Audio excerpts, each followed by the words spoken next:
Hello, and welcome back to the 20th Century Dude channel. So I just finished up with work at Sam's Club, and for this month's Honest Thoughts, I actually decided we're going to review my own personal camera that I use for many various projects. So this is a Canon XF605. So I believe this camera is about 5 years old. I think I got this about 2 summers ago, and I've been using it for a lot of projects ever since. I've used it for short films, of course, the FIXABLE series, as well as, my freelance business and, YouTube videos here and there. Not every single one, but some of them. So I'm just going to give my honest thoughts on this particular model of camera, since I pretty much use it for most things.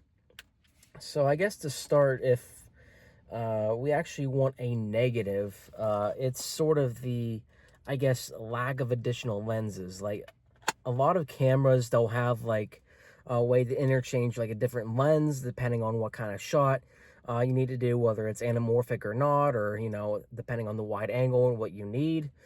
This is just one fixed video lens, so you cannot, unfortunately, just interchange with whatever lens you choose. What you see here is basically what you get with this model. So unfortunately, we only have the one lens, and as far as trying to mimic certain anamorphic looks, that's basically you basically have to do your own kind of camera fakery to a point. So if we do want to unfortunately start with a negative for this one camera, there's that. Otherwise, the Canon XF605, of course, comes with a lot of great accessories, as far as the lights you can put on top if you absolutely needed additional lights on top of your camera. Maybe you wanted to have a different look. We have that as well. Of course, mics that you can hook into, as well as other charging accessories as well. Of course, we could see here on the bottom, this is where, I know it's a bit dark in here, so bear with me. This is where typically you'd put the little tripod accessory. I forget what the name of it is. So you can attach this to the tripod. So we have that ability down there on the bottom, which almost all cameras do, regardless of what model it is. What's nice about the Canon XF605 is it's the amount of features.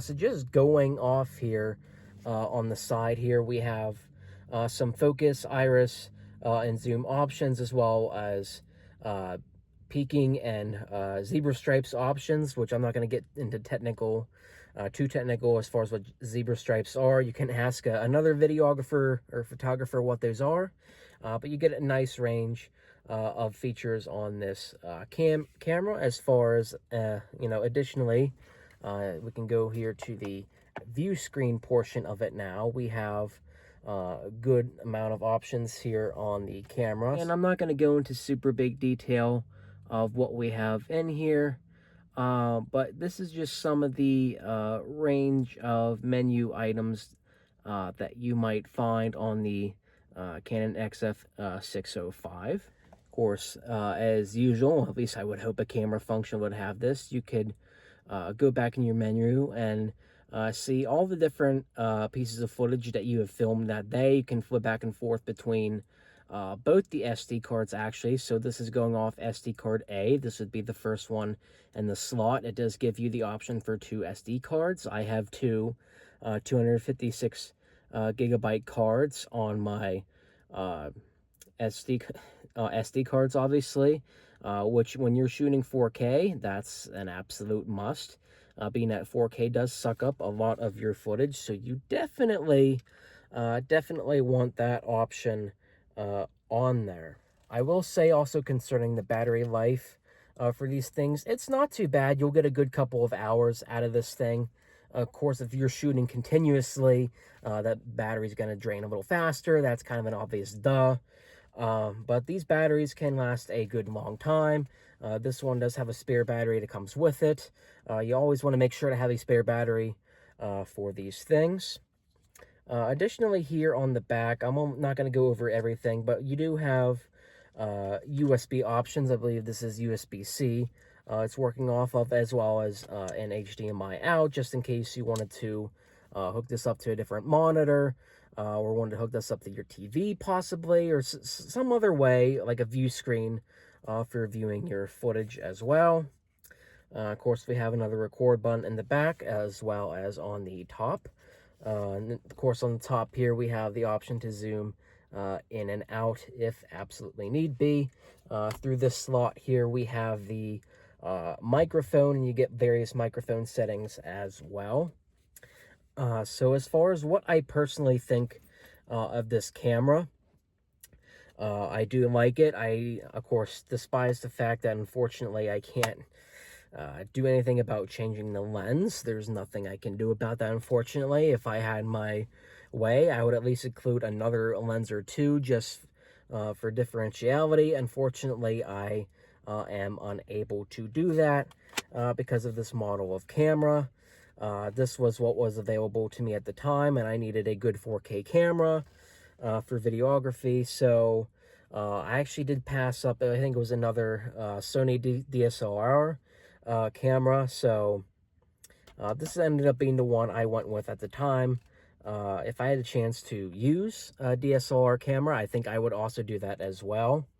I don't exactly remember what the sound quality is like on some of them, and that's actually a detail I did not get around to yet. The sound here is okay.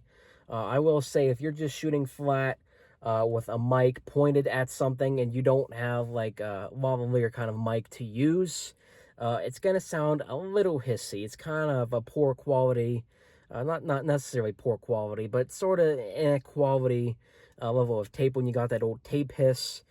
So definitely when you ingest your footage and you're looking through and seeing what you need to do sound editing wise, you're always going to have to go back and contain the hiss unless you had a secondary use of recording audio.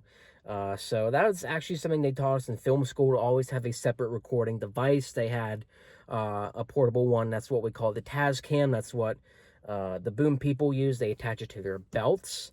And that's where they hold the boom mic. So it goes into this device called the Tascam, which I don't have. And even if I did have one, I don't unfortunately have somebody separate that can just go and take care of the sound recording for me while I go use the camera. It's either I record with the camera or record with the sound. That's unfortunately where I'm at. I'm a one-man crew.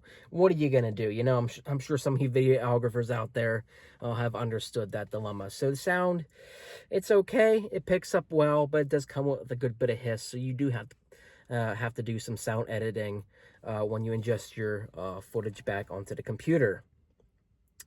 But otherwise, that's my honest thoughts on this camera that I've been using for 2 years now. It's pretty good. Again, I'd like, more lens options. Maybe the sound could be better. But otherwise, I think it's a pretty good camera. So I like what I have here. But otherwise, that's all I have for today. So thank you for tuning into this short little camera review, and hope to catch you on the fly. See you. God bless you all.